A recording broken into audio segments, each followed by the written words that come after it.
C'était le début de l'année 2006. Les jours étaient gris dehors et à l'intérieur de moi aussi, les jours étaient gris. J'essayais d'être forte car je ne voulais pas que mes enfants s'inquiètent pour moi. Avec leur cœur déjà lourd de la perte de leur papa, je devais être là pour eux. Cependant, toute la force que je leur montrais n'était qu'une façade.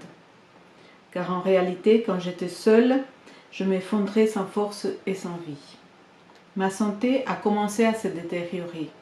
Depuis mon enfance, je souffrais d'une carence en fer dans le sang qui ne s'améliorait pas avec les années. Mon taux de fer baissait souvent, ce qui me causait de la faiblesse et de la tristesse. Le médecin de famille s'inquiétait pour moi, car le traitement qu'il m'avait prescrit ne fonctionnait pas. De plus, au travail, rien n'était pareil. Je me sentais abandonnée par mes collègues et mes performances n'étaient pas les mêmes. Le médecin, voyant mon état de santé, m'a mise en congé maladie pour une durée indéterminée. Tout cela me rendait anxieuse. Je pensais à mes enfants et je ne savais pas quoi faire. Mon corps ne voulait pas stocker de fer et le médecin m'avait prescrit des injections de fer par voie veineuse pour voir si cela améliorait mon état d'esprit. Mais cela n'était pas suffisant non plus. Mon salaire de travail à mi-temps était insuffisant pour couvrir nos dépenses et parfois je pensais même que cela était un échec. J'avais été secrétaire de direction et à cette époque j'étais femme de ménage dans un orphelinat. La vie ne m'avait pas gâtée. J'avais d'autres compétences professionnelles et je passais mon temps à nettoyer des sols. Mon mari avait été assez instable professionnellement et j'avais dû compter chaque centime. Il me semblait que sa mort avait été la dernière chose qui manquait à ma vie pour perdre tout espoir. Mais je continuais à crier à Dieu jour et nuit. Et même si je n'avais aucune vision et que pratiquement tous les domaines de ma vie étaient chaotiques, je ne désirais pas de réponse humaine. Je voulais que Dieu lui-même me réponde. Voilà, je t'ai lu un extrait de mon livre. Je te le présente, c'est mon livre qui est en fait mon témoignage. Il s'appelle Mourir avec Christ et vivre avec lui. Et je vais mettre le lien de ce livre sous la vidéo parce que tu peux le trouver sur Amazon et en français et il est aussi en espagnol. Voilà. Alors, je te remercie aussi de prier pour ça parce que c'est une sémence d'espérance. Voilà, et maintenant, nous allons étudier, ou plutôt parler de la gratitude. À tout de suite!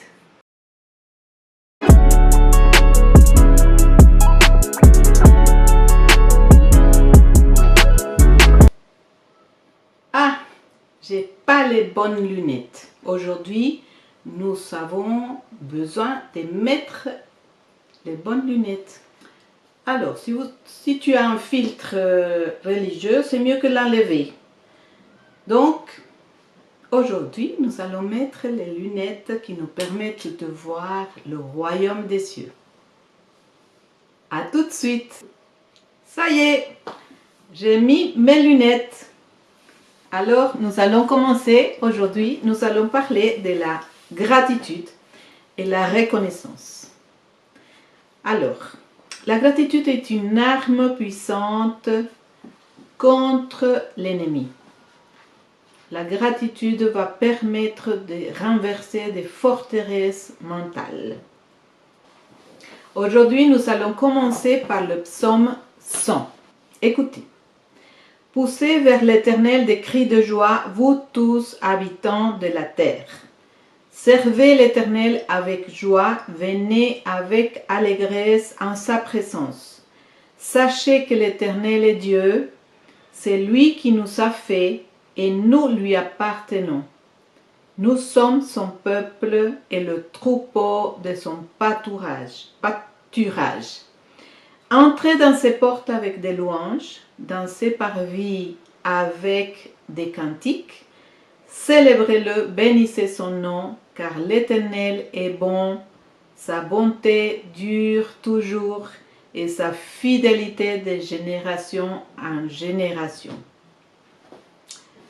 Voilà. Alors, comment est-ce possible qu'on puisse être dans cet état d'esprit de pousser des cris de joie, de servir l'Éternel, n'est-ce pas, en étant dans l'allégresse, d'entrer dans ses portes avec la louange, dans ses parvis avec des cantiques, alors que il y a des circonstances dans notre vie qui ne sont pas conformes à ce que le royaume nous présente, n'est-ce pas? Donc, c'est pour ça qu'aujourd'hui, nous allons parler de la gratitude. C'est vrai que dans notre humanité, en vérité, nous avons la tendance de nous focaliser sur ce qui ne va pas, sur ce qui est négatif, sur les défauts, sur les échecs, les frustrations. Tout cela fait partie de l'humanité. C'est-à-dire notre âme, elle a cette tendance. Mais la parole nous dit dans Romains 8 que nous avons à marcher par l'esprit, n'est-ce pas? Et donc, une arme que nous avons, c'est la gratitude. Qu'est-ce que je vais dire par là? Premièrement, on va comprendre ce que c'est la gratitude. Donc, la gratitude implique de reconnaître et d'apprécier les choses qui sont positives dans notre vie. Elles peuvent être grandes ou petites. C'est-à-dire que la gratitude, quand nous sommes en train de cultiver cette attitude-là, nous allons intentionnellement nous positionner d'un point de vue différent de celui de notre âme, qu'elle va se positionner d'un point de vue où elle regarde à ce qui ne va pas dans sa vie. Et donc, nous allons faire de notre journée une catastrophe. Par contre, comme le Seigneur nous dit de marcher par l'Esprit et que par l'Esprit, nous allons intentionnellement nous focaliser sur ce qui va, cela va détourner notre regard à ce qui est bien dans notre vie et cela va faire un changement total à l'intérieur de nous. C'est comme si on virait un bateau. Parfois c'est comme si on virait un navire, n'est-ce pas? Un navire d'un endroit à un autre. Ça se fait pas facilement, mais figure-toi plutôt que un navire, il se vire avec ça, le volant ou le guidon, n'est-ce pas? Et pour nous, le guidon, il se trouve là, parce que le pouvoir de la vie et de la mort est dans notre langue. Et nous pouvons virer ce bateau avec nos paroles. Il y a une autre chose que nous avons besoin de saisir, c'est que pourquoi il faut cultiver la gratitude, parce que en fait, dans la chair, cela n'est pas vraiment quelque chose d'inné. On peut l'être parfois, oui, reconnaissant, mais dès qu'il y a quelque chose qui vient, comment dire, dans la journée, un épisode négatif, très négatif, une circonstance adverse, très adverse, à ces moments-là, hop, nous oublions toutes les bonnes choses qui se sont passées, ou bien nous oublions que nous sommes en vie et que tout cela est temporaire. Nous oublions que nous avons encore de l'air dans nos poumons. Donc, nous avons besoin d'être intentionnels parfois. Notre Père, comme on le dit le psaume 100, il veut que nous soyons dans l'allégresse, dans la joie. Mais cela est possible si nous cultivons la reconnaissance et la gratitude. Parce qu'il y a 1000 choses, 10 000 choses pour lesquelles nous pouvons être reconnaissants et avoir la gratitude. Et peut-être il y a 2-3 choses pour lesquelles vont essayer de nous frustrer dans notre journée. Mais si nous sommes dans cette démarche dans laquelle nous, au lever du jour, au lieu de nous plaindre, parce que ça c'est aussi quelque chose qui change avec avec le fait de cultiver la gratitude, c'est que nous arrêtons de nous plaindre. Et c'est quelque chose de très bien, de très bon, et qui est très agréable pour notre Père. David était quelqu'un qui savait être reconnaissant. Nous voyons au travers de tous les psaumes de David une telle louange, une telle adoration, une telle reconnaissance envers son Dieu, n'est-ce pas? Par exemple, il exprimait sa reconnaissance en disant « C'est toi mon refuge, tu es mon Seigneur, mon bien ultime, tu es mon conseiller, tu fais ma joie, tu me redonnes la vie, je serai éternellement auprès de toi. » C'est magnifique. Je veux dire que notre Père entend ces choses, mais voilà, il est là. Donc la gratitude nous retourne dans la présence de Dieu. C'est plaindre et parler continuellement de ce qui ne va pas, nous éloigne de sa présence. C'est pas que lui, il s'éloigne de nous, alors absolument pas, mais nous allons nous sentir séparés de lui. Cultiver la gratitude, c'est quelque chose de très très bon. 1 Thessaloniciens 5, 16. Voilà les instructions, n'est-ce pas? Parce que nous avons besoin des instructions, la parole, elle nous dit les choses et c'est à nous d'obéir, n'est-ce pas? Voilà. Il n'y a rien qui nous empêche d'obéir d'ailleurs, parce que le Père, au travers de son Fils, notre Seigneur Jésus-Christ, il nous a tout donné. Et il nous a donné la grâce d'être participants de sa nature divine. Il nous a donné le pouvoir par le Saint-Esprit pour dominer toutes ces émotions et sentiments qui ne nous permettent pas d'aller dans le sens que nous devrons aller, n'est-ce pas? Donc, 1 Thessaloniciens 5, 16 dit ceci: « Prenez garde que personne ne rende à autrui le mal pour le mal. Mais poursuivez toujours le bien, soit entre vous, soit envers tous. Soyez toujours joyeux. Priez sans cesse. » Est-ce que le Seigneur nous demande quelque chose de très très difficile?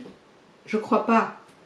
Il nous connaît, il sait comment il nous a créés, il nous a conçus dans le ventre de notre mère. Donc il sait ce que nous pouvons faire ou pas faire. Et s'il nous dit que nous pouvons être toujours joyeux, c'est vrai.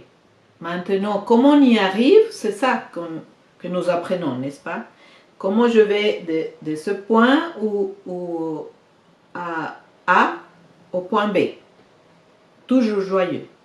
Alors, il dit, priez sans cesse, c'est le point 17, priez sans cesse et rendez grâce en toutes choses. Rendez grâce en toutes choses. Cela veut dire que nous pouvons être reconnaissants, même quand ce sont des situations négatives. Mais pas parce que la situation est négative, mais parce que nous pouvons songer et imaginer que notre Père est là avec nous et qu'avec sa droite victorieuse, il viendra nous délivrer de cette situation et retourner cette situation pour notre bien. Voilà. Car c'est à votre égard la volonté de Dieu en Jésus-Christ. Vous voyez, c'est la volonté de notre Père. Colossiens 3, 16, 17. Que la parole de Christ habite parmi vous abondamment. Instruisez-vous et exhortez-vous les uns les autres en toute sagesse, par des psaumes, par des hymnes, par des cantiques spirituels. Cela veut dire en nous parlant et nous faisant du bien par ce que nous parlons, en parlant des choses qui sont agréables à entendre. Mais c'est vrai que je ne sais pas si vous avez été avec des gens qui se plaignent tout le temps. Ce n'est pas agréable, n'est-ce pas? Même nous, chacun de nous, nous sommes passés par là, où on se plaignait. Ce n'est pas agréable. Qui veut être à côté d'un arbre plein d'épines qui pique tout le temps? Personne. Hein? Donc, il nous dit, rendez continuellement grâce pour toutes choses à Dieu le Père, au nom de notre Seigneur Jésus-Christ. C'est aussi la volonté de notre Père. Comment? Il faut obéir. Nous allons obéir tout le temps. Alors, Colossiens 1, 12, il dit, rendez grâce au Père, remarquez, qui vous a rendu capable d'avoir part à l'héritage des saints dans la lumière. Il nous a rendus capables de faire part de l'héritage des saints dans la lumière. Donc, nous le pouvons. Et aussi, une chose qui fait la gratitude et la reconnaissance, c'est que non seulement elle nous retourne dans la présence de Dieu, mais aussi par ce moyen-là, parce que nous cultivons la gratitude, nous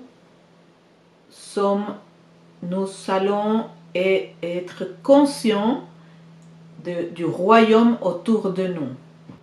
On peut être peut-être, je sais pas, avoir été tout d'un coup renvoyé du travail, que c'est une chose parfois difficile quand on ne comprend pas tellement de choses, que le royaume est là pour nous et qu'il pourvoit pour nous, par exemple, et qu'on perd le travail.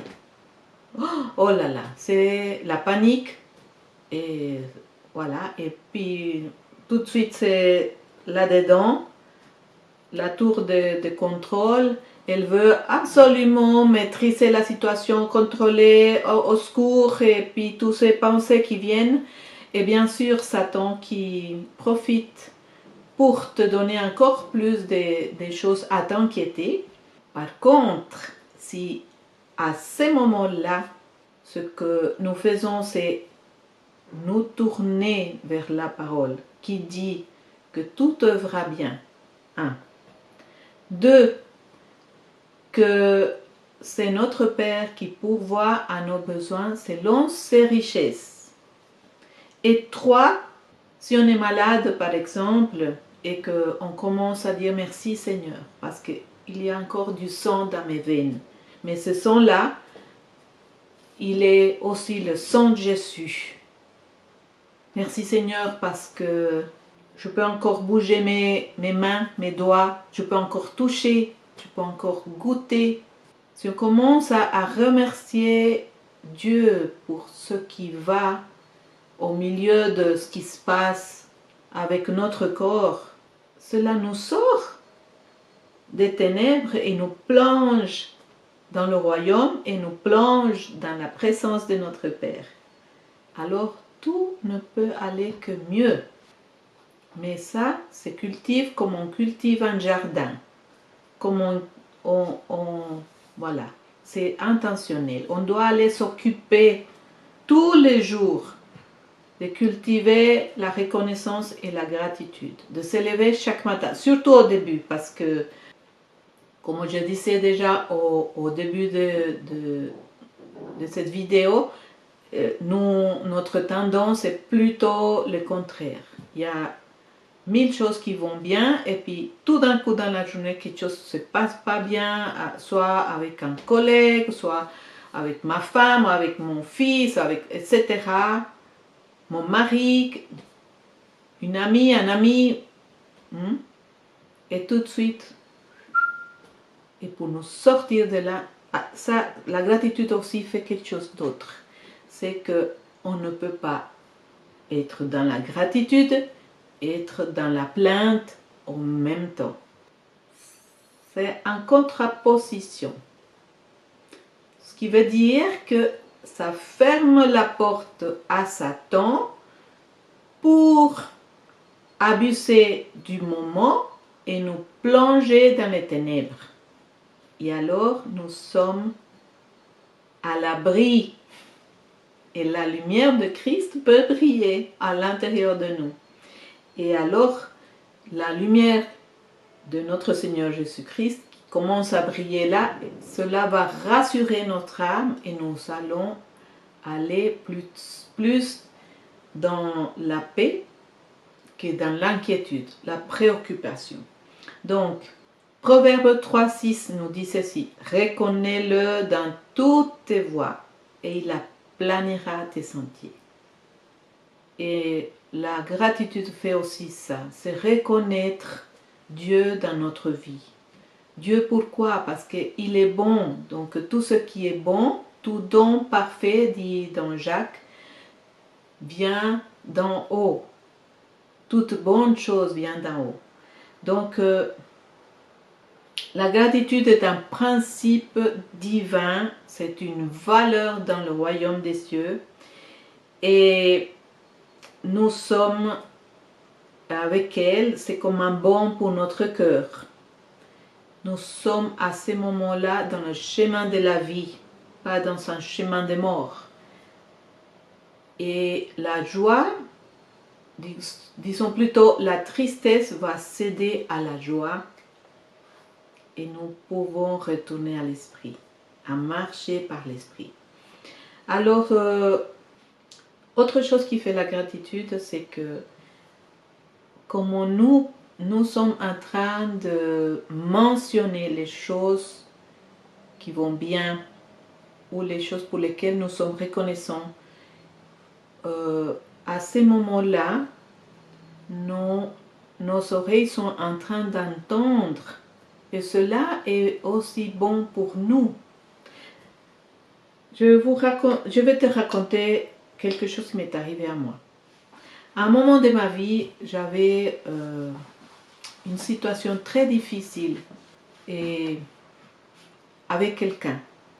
Et cela était une frustration parce que la relation s'était détériorée et que il n'y avait presque plus de communication avec cette personne que j'aimais de tout mon être. Alors cela me rendait triste. Et plus je pensais à cette personne et aux choses qui n'allaient pas, plus j'étais découragée, démotivée. Et plus aussi je ne voyais pas comment la situation pouvait se résoudre. Un jour, j'ai entendu une maman qui était triste parce que son enfant était mort dans un accident. Et tout d'un coup, ça m'a percuté. Et ça m'a fait voir que cette maman, elle était triste, mais que cet enfant, elle n'avait plus personne avec qui avoir une discorde. C'était son seul enfant. Elle n'avait plus un enfant avec qui même se bagarrer, c'est ça que je veux dire. Même avoir une discussion, une dispute. Et je me suis dit, waouh, alors je peux être reconnaissante de qu'au moins j'ai cette dispute avec cette personne que j'aime tellement. Et je commençais à dire merci à Dieu pour cette personne et à remercier de que je pouvais me disputer avec cette personne. Cela a fait virer mon bateau, vous voyez, tu vois. Donc ça, c'était vraiment salutaire. Et par la suite, ma relation avec cette personne s'est rétablie. Voilà ce que fait la reconnaissance et la gratitude, et quand le regard vient à être juste. Donc, pour aujourd'hui, je te laisse cette demande de penser à 5 choses chaque jour pour lesquelles tu peux être reconnaissant ou reconnaissante. 5 choses. Dans la situation que tu as adverse à laquelle tu es en train de faire face.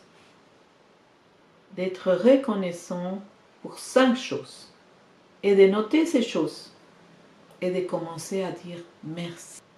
Merci Seigneur, et de le louer au nom de son Fils Jésus-Christ. Alors, sois béni, que le soleil de sa justice brille en toi et que son esprit te guide et te montre le chemin que tu dois suivre. À bientôt!